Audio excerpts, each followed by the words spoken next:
Cerita pun dimulai, memperlihatkan seorang wanita bernama Ayase Momo yang dimintai uang oleh pacarnya itu.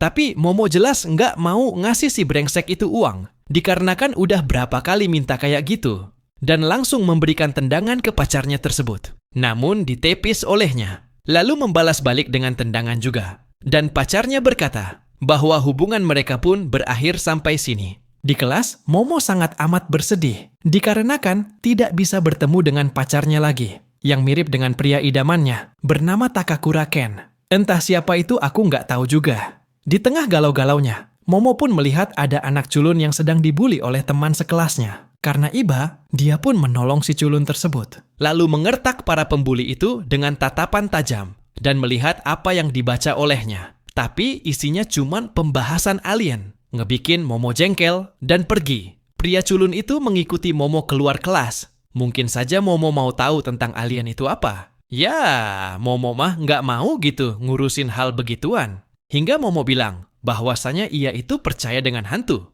bukan alien. Perkataan itu pun diketawain oleh si culun, dikarenakan mustahil bahwa ada hantu di dunia ini. Karena mereka berdua saling berdebat satu sama lain. Yang satunya nggak percaya hantu, yang satunya lagi malah nggak percaya alien. Jadi mereka berdua pun akan membuktikan hal tersebut malam nanti. Hingga malam itu pun tiba, di mana dua sejoli ini telah sampai ke tempat yang sudah dituju untuk mencari kebenaran di balik perkataan mereka berdua. Hingga tak lama kemudian, si culun pun dinampakin sesosok hantu di depannya, bernama Nenek Turbo, yang langsung menangkapnya.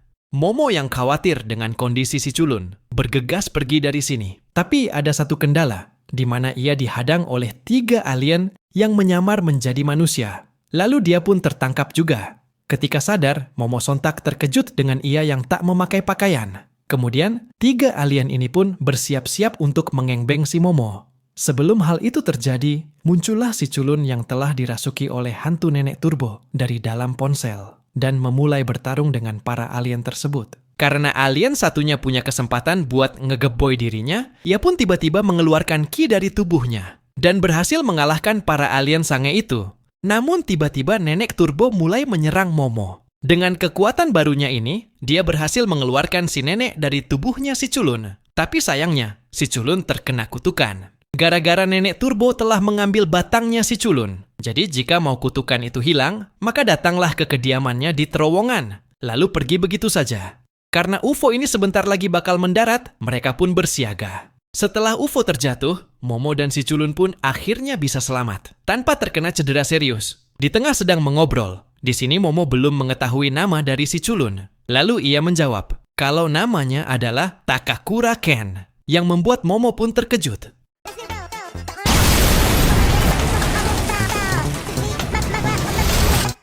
Karena Momo nggak percaya kalau nama si culun Takakura Ken, maka ia mengubah namanya menjadi Okarun. Ya, si culun mah setuju-setuju aja. Dan untuk sementara, Okarun berada di kediaman Momo terlebih dahulu. Mungkin bisa saja Okarun bakalan berubah jika tidak dikontrol oleh kekuatannya Momo. Di rumah, mereka mulai beristirahat sebentar sambil mengganti pakaian di sana. Hingga tak lama berselang, terdengar bunyi bel dari arah pintu depan. Waktu dicek, ternyata ada sesuatu berbentuk hitam di atas sana. Lalu kemudian terjadi sebuah distorsi yang mengurung mereka di dalam sana. Di tengah kebingungan ini, muncullah sesosok yang begitu besar, yaitu alien sumo. Dan langsung menyerang mereka berdua sekarang juga. Momo dan Okarun terus berlari sambil mencari solusi cara mengalahkan alien sumo tersebut. Dan Okarun pun bilang kalau dia bakalan mengalahkan alien itu sendirian dengan menggunakan kutukannya ini. Lalu ia pun mulai berkonsentrasi. Pada akhirnya, Okarun berhasil bertransformasi dengan begitu baik. Tanpa pikir panjang, Okarun menyerang alien sumo itu dengan cara memotong jarinya. Tapi dia malah nggak bisa menyeimbangkan kekuatan dari kutukan Nenek Turbo, yang mengakibatkan ia berhenti berubah dan tumbang seketika. Beberapa kali mereka menyerang si alien sumo terus-menerus. Waktu Momo mulai sekarat, gara-gara dipukul berkali-kali oleh alien sumo, akhirnya dia punya ide, yaitu ngebiarin dia dihajar kayak gini. Terus, kalau udah ada lubang bekas pukulan, barulah ia mulai meletakkan jimat penghalang ke gerbang tori. Dan akhirnya berhasil memusnahkan alien durhana itu. Lalu, mereka berdua pun selamat. Tapi karena Momo udah banyak ngeluarin kekuatannya, membuat ia pun pingsan. membiarkan Okarun yang berubah menjadi seperti itu. Namun, untungnya ada neneknya Momo yang bernama Ayase Seiko, dan tanpa pikir panjang langsung menyerang nenek Turbo dengan menggunakan kekuatan dukun yang membuat ia pun tumbang seketika. Malam harinya, Momo pun sadar dari pingsannya, lalu teringat dengan Okarun. Karena khawatir, dia pun bergegas keluar kamar dengan menanyakan perihal keberadaan si Okarun kepada neneknya itu. Seiko pun menjawab, kalau orang yang kau maksud sudah ditaruh ke dalam kuil kecil di sana. Dan tak butuh waktu lama, Momo pun cus pergi menghampiri si kacamata. Dikira Okarun bakal kenapa-napa, taunya malah baik-baik saja di dalam. Tapi syukurlah kalau Okarun masih sehat-sehat saja, ucap Momo. Lalu muncullah Seiko di hadapannya Momo dengan bilang kalau Okarun tidak akan berubah selagi berada di dalam kuil itu. Tak lama kemudian, Seiko pun bercerita tentang asal-usul dari nenek Turbo, yang katanya bahwa nenek ini dulunya sering disebut sebagai hantu berkecepatan 100 km per jam. Dan katanya juga sampai sekarang masih bersemayam di dalam terowongan, tempat di mana Okarun uji nyali pada saat itu. Karena hantu ini agak berbahaya, dia nggak mau kalau cucu kesayangannya ini harus menghadapi nenek tersebut. Tapi Momo bersikukuh ingin menolong Okarun dalam mengambil alat kelaminnya. Dengan tekad yang kuat, Seiko pun tak bisa memberhentikan cucunya ini. Lalu mengatakan, jika dia akan melatih Okarun dan Momo terlebih dahulu, sebelum mengalahkan nenek Turbo. Dimulai dari kekuatan esper milik Momo, sampai kekuatan fisik dari Okarun. Dan besoknya pun tiba, terlihat mereka berdua sedang melatih kekuatan masing-masing. Hingga membuat Okarun dan Momo berhasil melewati ujian ini dengan usaha yang begitu keras. Dan tibalah waktu kepergian mereka ke terowongan. Sebelum pergi, Seiko menyempatkan diri untuk berpelukan ke cucunya, supaya tidak mati saat berada di sana. Alhasil mereka pun berangkat. Sesampainya di terowongan, mereka berdua pun akhirnya menemukan nenek Turbo dengan ukuran yang jauh lebih besar. Waktu Okarun coba untuk ngelawan si nenek, tiba-tiba kekuatannya menghilang begitu saja. Dikarenakan nenek Turbo sudah mengembalikan barang kepunyaan si Okarun.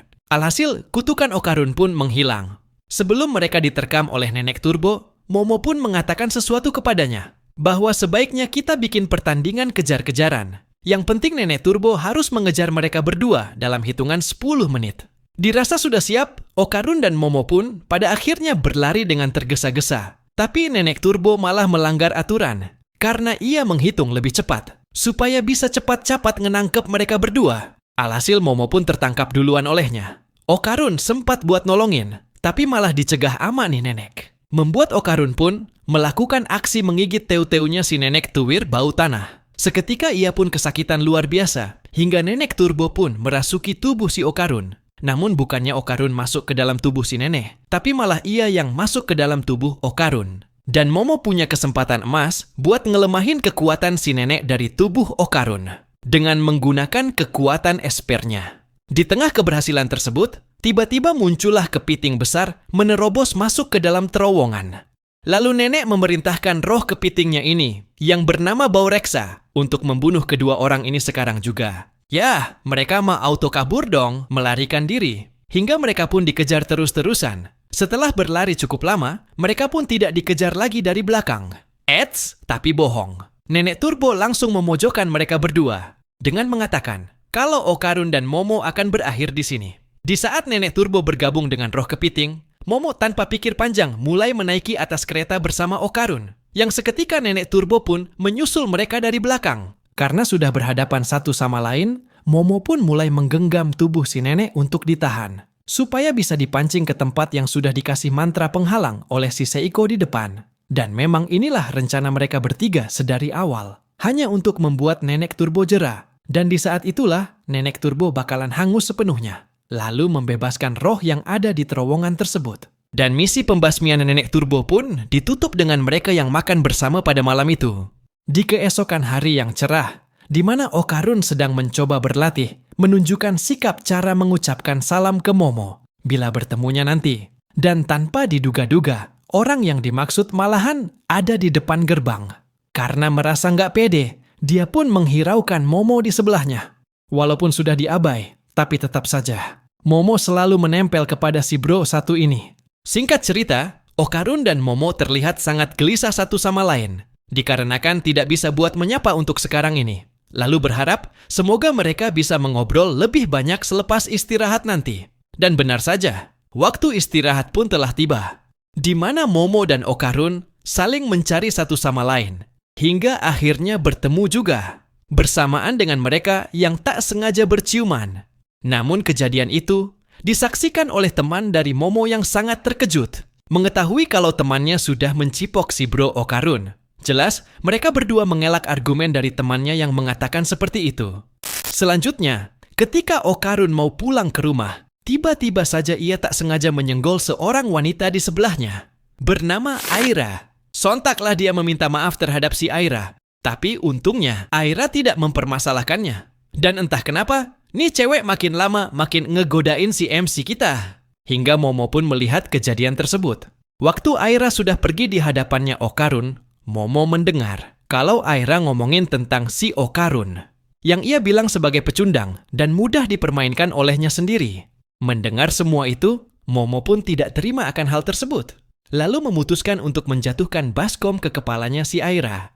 Seketika itu juga, semua orang mengerumuni dia yang terkapar.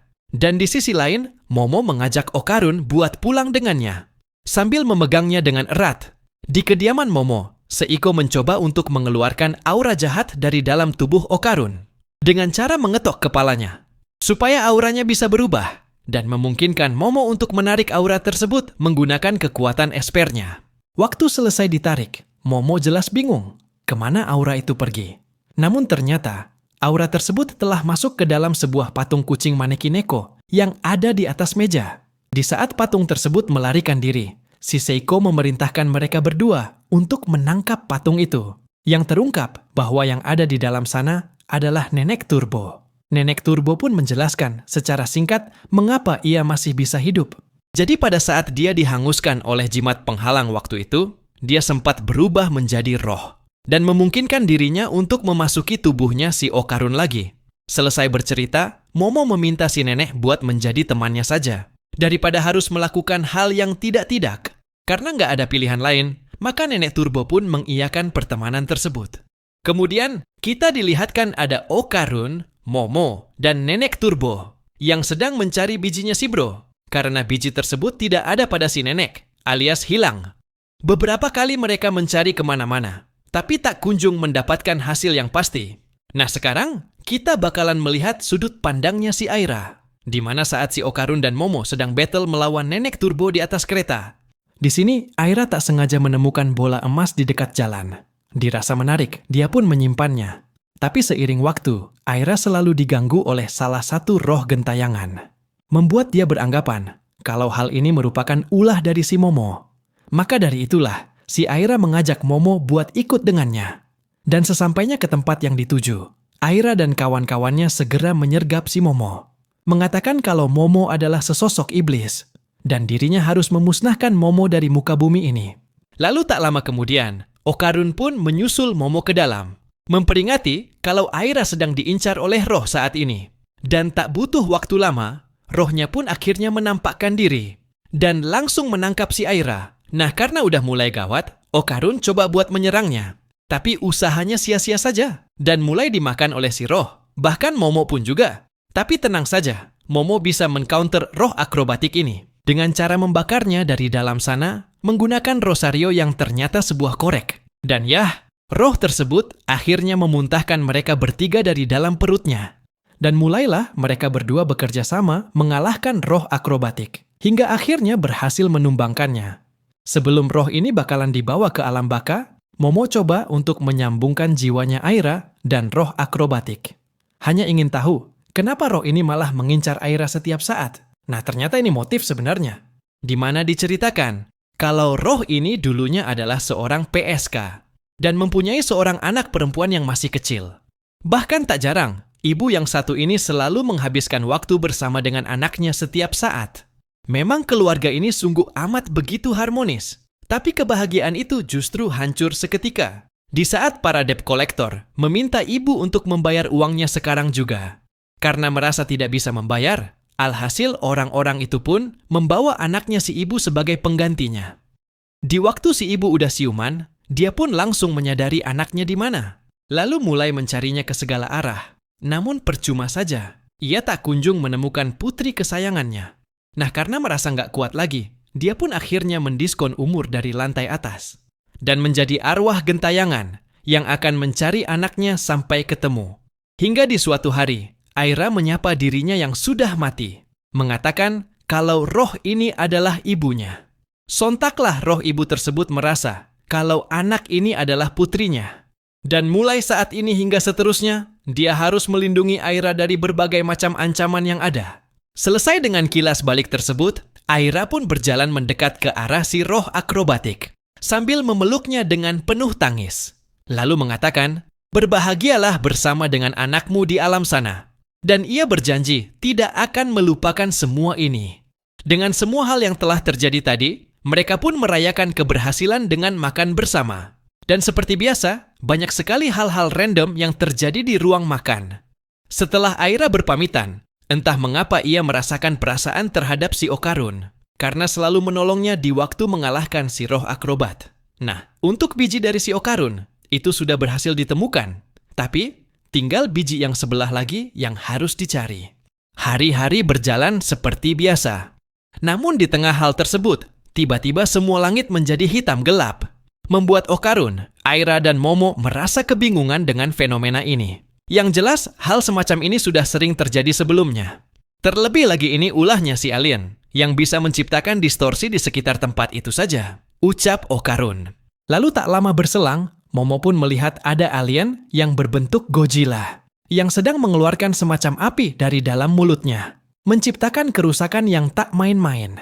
Nah, masalah tidak cukup sampai di sini, di mana di sisi lain, terdapat Okarun dan Aira yang mengalami masalah juga. Dan terlihat kalau ada alien bertipe petinju yang mau menyerang mereka. Tapi untungnya, bisa di-counter oleh Okarun dan Aira yang mengeluarkan kodam mereka masing-masing. Lalu pertarungan pun tidak bisa dihindarkan.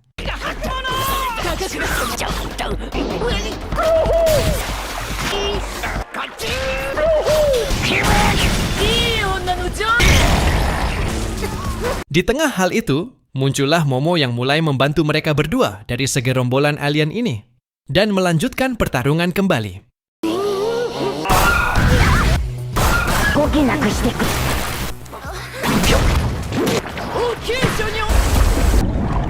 Di waktu sedang terdesak di dalam air, mereka masih saja diincar oleh alien Serpo, membuat Okarun, Aira, dan Momo harus berjuang keras untuk mencoba berbagai cara dalam mengalahkannya. Dan setelah beberapa kali percobaan demi percobaan, pada akhirnya alien pun berhasil dikalahkan. Tapi ketika keadaan susah mulai normal, mereka pun dikejutkan oleh para murid kelas yang sedang memperhatikan mereka yang hanya memakai dalaman saja. Karena merasa sangat malu, 3 orang ini pun lari terbirit-birit. Setelah semua yang terjadi barusan, trio konyol ini selalu ditanyain perihal waktu itu, yang ngebikin Aira jadi frustasi, mengetahui jikalau reputasinya sebagai siswi populer bakalan berakhir. Singkat cerita, kita diperlihatkan alien petinju yang sedang dirawat oleh nenek Seiko dan yang lainnya. Merasa kebingungan, Momo pun meminta alien itu untuk makan terlebih dahulu. Nah, karena manusia sungguh sangat baik kepadanya, membuat ia pun langsung meminta maaf atas apa yang telah menimpa mereka karena ulahnya. Dan seperti biasa, kerusuhan demi kerusuhan pun terjadi di kediaman neneknya si Momo, menciptakan suasana yang begitu harmonis. Lalu, apa tujuan sebenarnya dari si alien ini? Dijelaskan bahwa sebenarnya ia datang ke bumi itu hanya untuk mencari darah yang bisa mengobati anaknya yang sakit-sakitan. Dan jika tidak bisa memberikan darah baru setiap hari, maka bisa saja anaknya bakalan mati. Karena merasa iba dengan kondisi si alien sekarang ini, Seiko pun mulai mencium darahnya. Hanya untuk mendapati kalau darahnya si alien ternyata berwarna putih. Semakin jelas bahwa ini adalah sebuah susu. Lalu tak lama kemudian, Seiko pun meminta alien buat mencoba susu yang ia kasih ini. Dan ketika dicoba, alien pun langsung berkata bahwa susu ini mempunyai kesamaan dengan darah dari rasnya. Sebelum berpamitan kepada manusia yang telah menolongnya, dia pun mengucapkan terima kasih sebanyak-banyaknya lantaran sudah membantunya kali ini. Lalu pergi dengan begitu melesat. Selesai dengan momen perpisahan, Momo pun dikejutkan oleh teman masa kecilnya yang telah lama tak bertemu, bernama Jiji. Sontaklah, Okarun merasa ada saingan di antara dia dan orang itu. Nah, si Okarun ini merasa kalau si Jiji mungkin orang yang cukup sopan, terlihat dari bentukan fisiknya yang atletis. Namun tanpa diduga oleh mereka semua, tiba-tiba sifatnya Jiji berubah 180 derajat dan menciptakan suasana yang begitu riuh. Kemudian, ketika Okarun dan Aira sudah pulang, Jiji pun menceritakan alasan dibalik ia yang mau pindah ke sini. Jadi pada saat orang tuanya pindah ke rumah yang berdekatan dengan pegunungan, mereka selalu saja diganggu oleh para hantu yang bersemayam di tempat tersebut dan ngebikin orang tuanya auto masuk rumah sakit karena hal itu. Bahkan para pengusir roh yang menangani gangguan di rumah Jiji pun pada akhirnya mati satu persatu lantaran hantu yang ada di sana tidak bisa dianggap remeh. Dan satu-satunya cara untuk meminta bantuan hanyalah pada si Seiko seorang. Makanya, dia mau tinggal di kediaman ini dulu untuk sementara waktu. Mendengar cerita dari Jiji barusan, nenek pun berkata kalau dia tidak bisa menggunakan kekuatannya ketika sudah keluar dari kota tempat tinggalnya ini.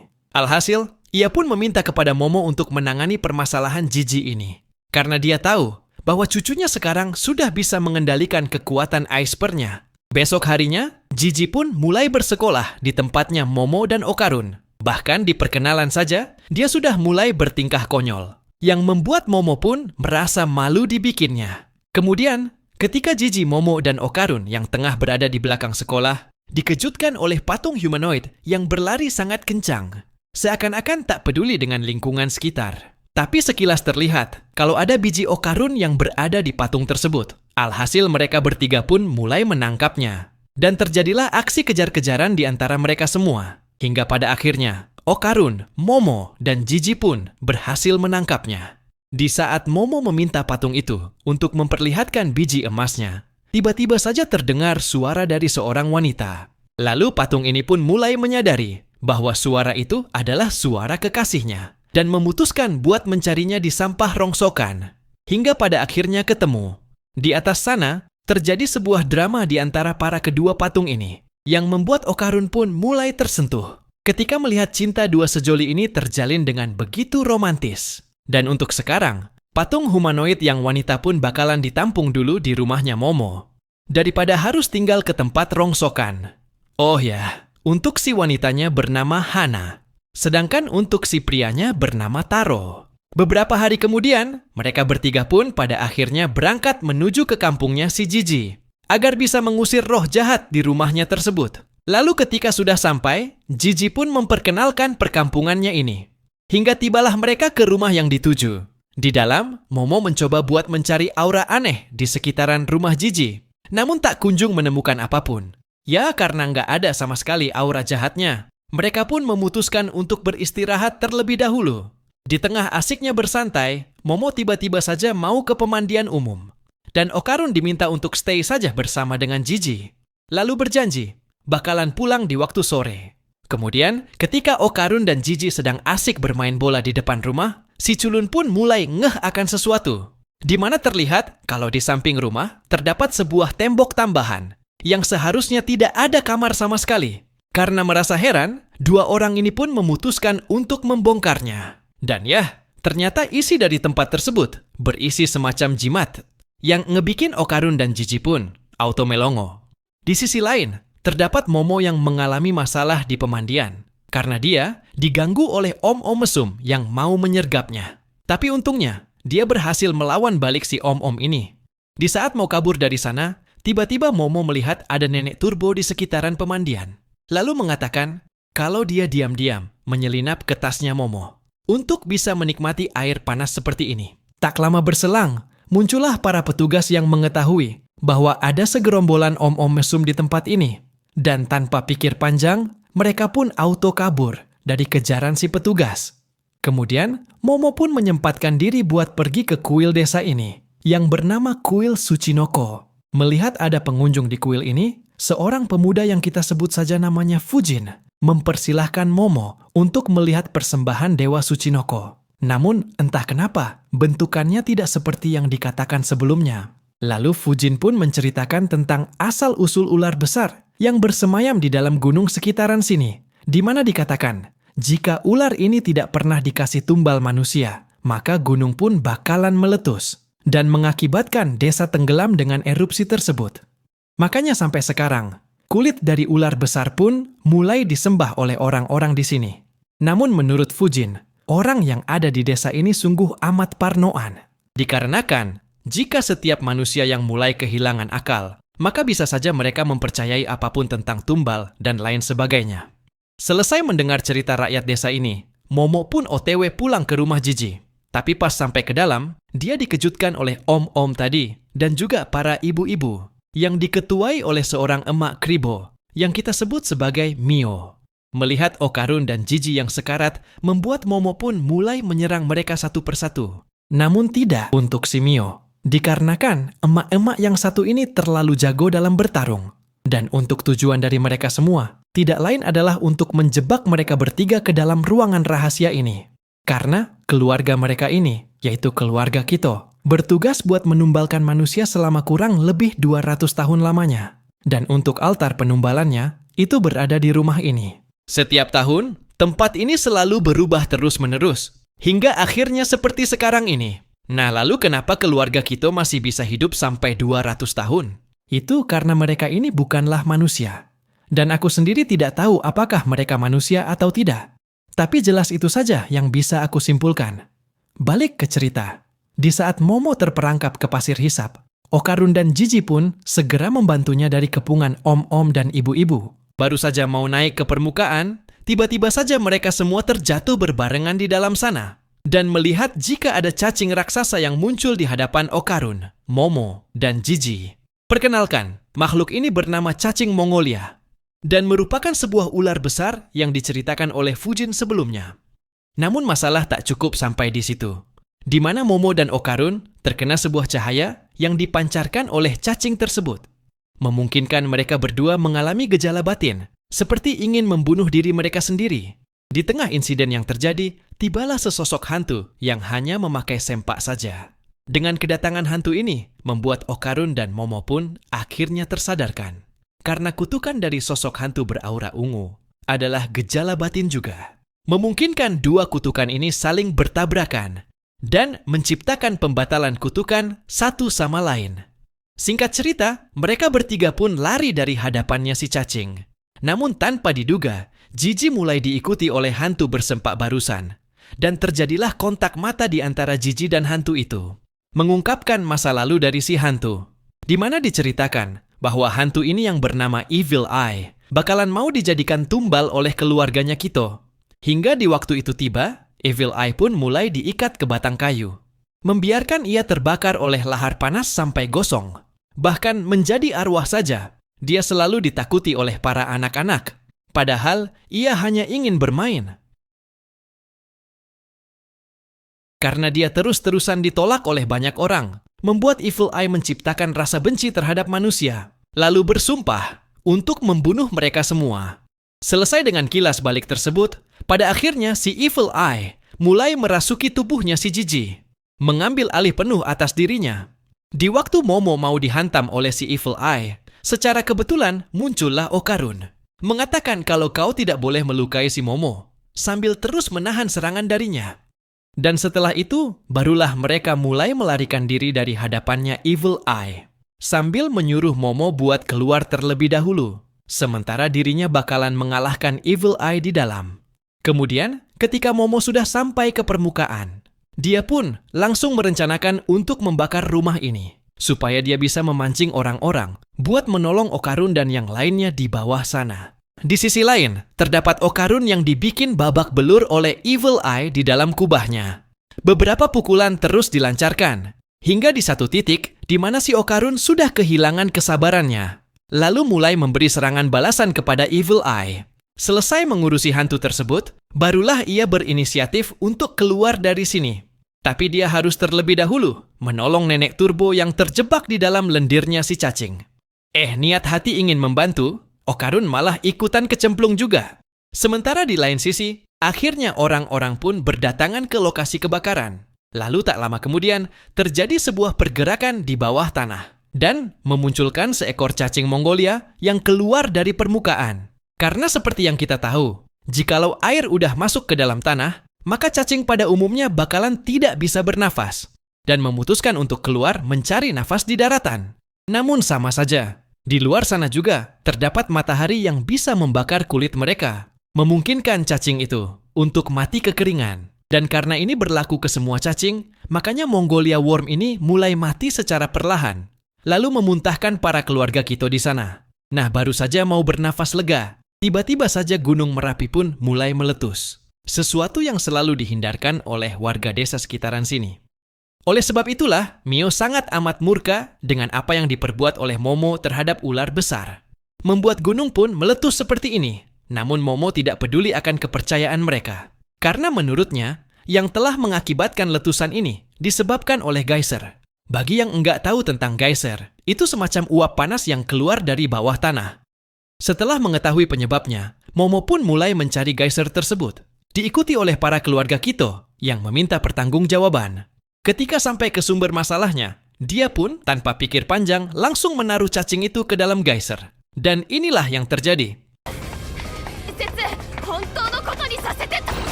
Dan ya, Momo berhasil memadamkan lahar panas. Di tengah aksi gila-gilaan, tibalah si Mio yang mulai menghantam Momo sampai jatuh. Tapi untungnya ada penyelamat di sini, yaitu Fujin, lalu meminta Momo untuk melanjutkan pemadaman laharnya. Lalu masalah tak cukup sampai di sana, di mana terlihat kalau ada Evil Eye yang keluar dari permukaan, mencoba untuk menghajar siapapun yang ada di depannya ini. Beberapa bala bantuan mulai bermunculan, yaitu si alien petinju dan Seiko. Di saat lagi adu mekanik, Seiko pun meminta Taro untuk beraksi. Dan tak pakai lama, si Evil Eye pun berhasil disegel olehnya. Karena semua tugas telah selesai, tinggal menyelamatkan si Okarun dan Nenek Turbo yang masih terjebak di bawah sana. Dibantu oleh para alien yang ikut menyelamatkan. Dan waktu dicek isi dari lahar yang sudah dipadamkan, ternyata mereka berdua masih selamat. Berkat dari lendir si cacing yang bisa melindungi mereka dari lahar panas. Dan misi pengusiran roh di rumah Jiji pun berhasil diatasi. Kemudian, mereka semua pun merayakannya dengan makan bersama seperti biasa. Hingga di pembicaraan tersebut, tiba-tiba Jiji mendapatkan kesadaran pada waktu memakan sup panas. Untuk memastikan bahwa ini Jiji atau bukan, Seiko pun mencoba menuangkan air dingin ke arah mukanya. Membuat dia pun berubah menjadi Evil Eye. Tapi ketika dituangkan air panas ke arahnya, malah menjadi normal kembali. Lalu berkesimpulan, jika si Jiji bakalan berubah, kalau dikasih air dingin dan hangat. Dan untuk berjaga-jaga, si Seiko pun bakalan memberikan termos kepada masing-masing orang, agar si Evil Eye tidak bangkit dari tidurnya. Lalu juga, dia pun meminta Jiji untuk tidak menyentuh apapun yang berhubungan dengan air dingin. Singkat cerita, di mana ada sebuah berita mengabarkan, jika gunung berapi yang ada di desa tempat Jiji tinggal, itu sudah mulai mereda. Dan juga, para polisi berhasil meringkus para keluarga Kito, yang terlibat dalam kasus penyergapan dan pembunuhan. Tapi yang jadi masalah bagi polisi kali ini adalah mengenai keberadaan si Mio yang dicap sebagai buron sampai saat ini. Di sisi lain, terdapat Mio yang lagi bersembunyi dari pantauan polisi di sana. Dirasa tidak dipantau lagi, si Mio pun pada akhirnya menunjukkan wujud aslinya. Itu disebabkan oleh kekesalannya terhadap Momo Ayase yang telah menghancurkan rencana mereka selama ini. Selanjutnya, kita diperlihatkan Aira dan Okarun yang memutuskan untuk menginap ke rumahnya si Momo. Di saat semua orang tengah menikmati makanan mereka masing-masing, tiba-tiba Okarun tidak sengaja menumpahkan setetes air ke arah jarinya si Jiji. Memungkinkan dia berubah menjadi Evil Eye lagi. Dan menciptakan kerusakan yang tak main-main. Selesai dikasih air panas, Jiji sungguh amat minta maaf kepada semuanya. Karena tidak bisa mengontrol kesadarannya sendiri. Hingga tak lama kemudian, si Seiko pun kedatangan seseorang ke kediamannya, yaitu grup band Hayashi. Tapi ini bukan band biasa, melainkan band yang bisa memancarkan musik sampai ke alam baka. Makanya, si Seiko ingin mengundang grup band Hayashi, supaya bisa mengusir roh Evil Eye untuk selamanya. Dan tanpa pikir panjang, mereka semua pun bersiap-siap memulai proses pengusiran.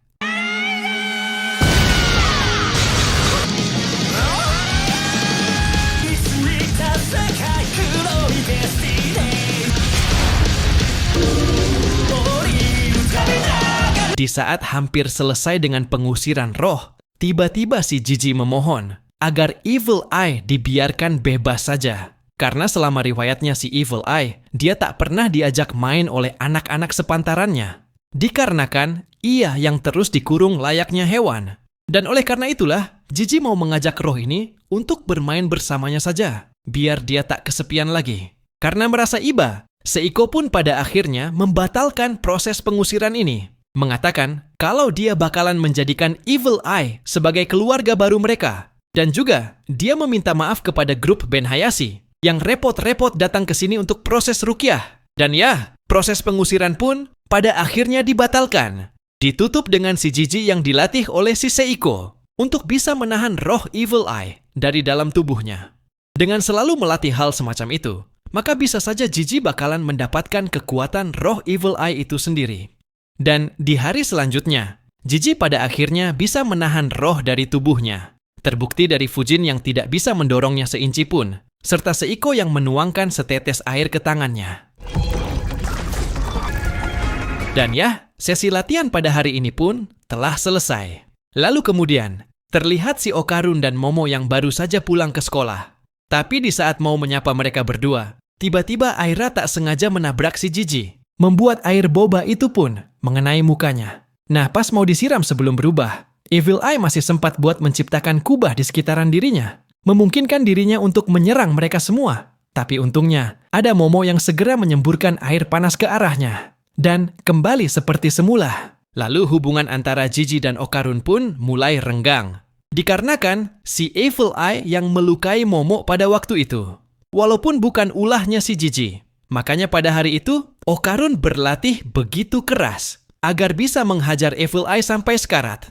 Karena melihat kegigihan dari Okarun, mulailah si Nenek Turbo memintanya untuk mengikuti dirinya ke sekolah. Karena dia mau melatih Okarun dengan tekad siap mati. Diikuti oleh Aira di belakang sana. Setelah sampai, barulah Nenek Turbo memberikan sedikit tutor kepadanya, di mana dia menyuruh Okarun untuk melompat mengikuti ketukan piano ini. Dan ketika Okarun melompat sesuai arahan, Nenek Turbo pun mulai menjelaskan kalau ritme dari Okarun cukup sangat monoton. Dikarenakan, jika Okarun tadi melompat dari atas terus ke bawah lagi, itu Evil Eye sudah mengubah gerakannya sebanyak 4 kali. Begitu juga dengan roh akrobatik pada saat melawan alien. Jadi, inti dari penjelasan ini adalah si Okarun harus memaksimalkan kecepatan refleksinya, melebihi dari kecepatan si Evil Eye. Hingga tak lama berselang, mereka pun mendapatkan masalah di ruangan musik ini.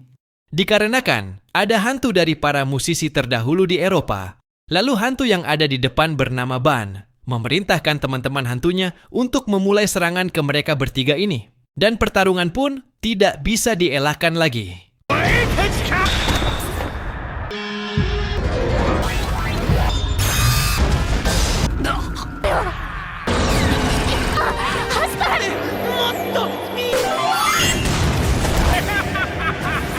Di sini mereka sempat kewalahan dalam mengalahkan hantu ini. Walaupun begitu, mereka tetap harus melanjutkan pertarungannya sampai selesai. Dengan telah mempelajari ritme gerakan yang diajari oleh Nenek Turbo, pada akhirnya Okarun dan Aira pun berhasil menaklukkan para hantu musisi tersebut. Nah, karena masalah sudah diatasi, serta Okarun yang sudah berkembang pesat, barulah ia mau menantang si Evil Eye 1 lawan 1. Itu disebabkan oleh ia yang muak dengan tingkah si Evil Eye yang semena-mena kepada orang lain. Dan oleh karena itulah, dia meminta Jiji untuk menyerahkan semua ini kepadanya. Dirasa sudah siap, pertarungan Okarun versus Evil Eye pun dimulai.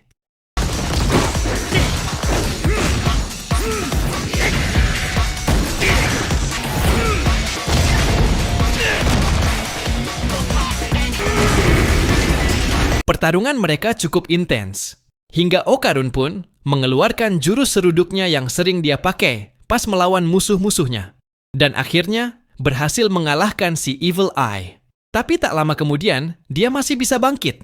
Lalu menyuruh Okarun untuk melawan dirinya sekali lagi. Jelas si Okarun menolak hal tersebut. Dikarenakan si Evil Eye sungguh sangat lemah pada saat melawannya tadi. Karena dia dikatain lemah oleh si Okarun, membuat ia merasa frustasi. Tapi Okarun bakalan meladeni Evil Eye, asalkan bertarungnya seminggu sekali. Dan akhirnya, dia menerima janji tersebut. Besoknya, mereka yang telah menginap ke rumah Momo pun mulai berpamitan pulang ke rumah masing-masing. Dan ketika semuanya telah pergi, serta rumah yang hancur lebur, Momo, Seiko, Hana, dan Nenek Turbo pun memutuskan untuk jalan-jalan keluar, sambil menikmati kepemandian air panas. Setelah selesai dengan jalan-jalan mereka, tiba-tiba Okarun dan Aira pun ingin membantu ngebangun rumah si Momo kembali dengan bantuan dari si alien petinju yang mempunyai sebuah alat canggih di planet asal mereka bernama Nanoskin, di mana dijelaskan kalau ini alat bisa mengubah apapun sesuai keinginan sendiri. Entah itu rumah, gedung, menara, dan lain sebagainya. Karena merasa Nanoskin ini berguna, mereka pun mulai bekerja sama dalam membangun kembali rumah yang satu ini hingga sampai tengah malam. Dan pada akhirnya selesai dengan begitu sempurna. Lalu berpamitan sekali lagi kepada Momo dan Seiko. Nah sekarang, kita bakalan melihat sudut pandang dari seseorang yang entah kenapa mirip sekali dengan... lupakan saja. Jadi nama dari si bro kita satu ini bernama Sakata Kinta. Dia merupakan seseorang yang sungguh mengemari sebuah Gundam. Namun bukan itu yang harus kita fokuskan. Karena ternyata si Kinta pernah melihat adegan si Okarun dan Momo yang tak sengaja berciuman di episode sebelumnya.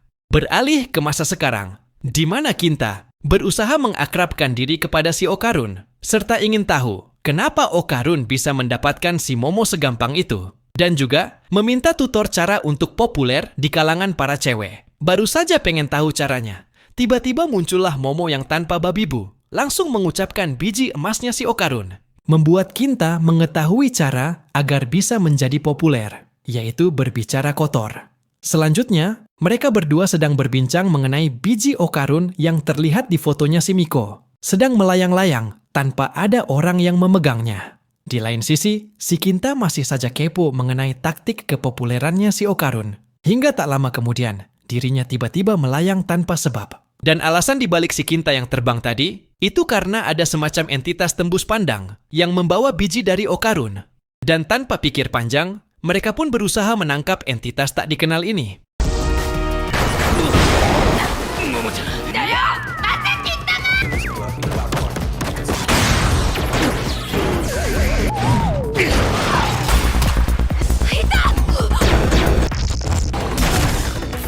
Nah, akhirnya mereka semua pun berhasil menangkap si pencuri biji ini. Lalu Okarun pun tinggal memberikan serudukan terakhir dan berhasil menghantamnya sampai jatuh ke bawah, yang terungkap sebagai Godzilla, sesosok monster yang pernah muncul di episode sebelumnya.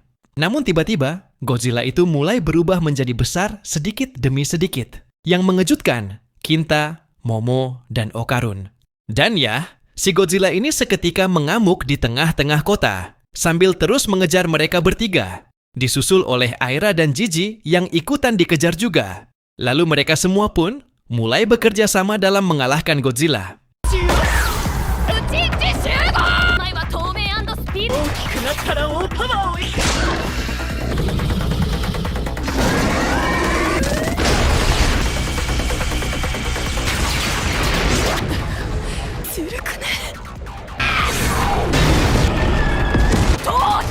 Berbagai taktik dan perlawanan sudah dilakukan, hingga di suatu titik di mana mereka selesai mengatasi kaiju yang satu ini, memungkinkan tiga sejoli ini untuk kabur melarikan diri. Dan sesampainya di kediaman Seiko, mereka tidak pernah dikasih nafas sama sekali.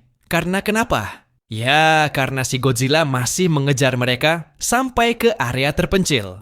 Namun untungnya, mereka nggak kehabisan cara, yaitu memakai nanoskin di rumah ini untuk merubahnya menjadi Gundam. Karena yang memikirkan itu semua adalah si Kinta. Dan pada akhirnya, Gundam pun berhasil terbentuk. Namun bukan Gundam yang dibuat, malahan dibikin patung Buddha. Itu disebabkan oleh Momo yang tak sengaja terpikirkan patung Buddha pada saat itu. Dan untuk nama dari robot yang dikasih oleh Kinta adalah Great Kinta Bodhisattva. Dan pertarungan kali ini pun dimulai. ってことはイメージすれば人が有名なアニメを見てすごい知ってるロボットは俺だ行くぞ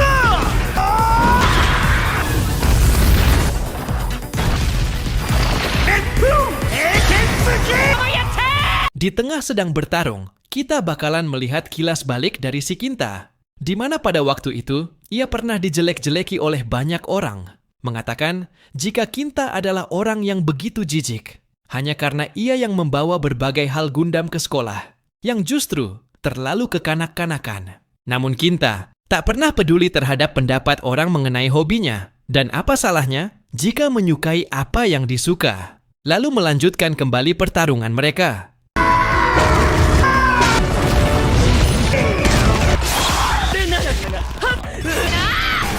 Dengan berbagai kombinasi dan kerjasama yang hebat, pada akhirnya si Godzilla berhasil ditumbangkan sekali lagi, lalu mengembalikan kota seperti sedia kala.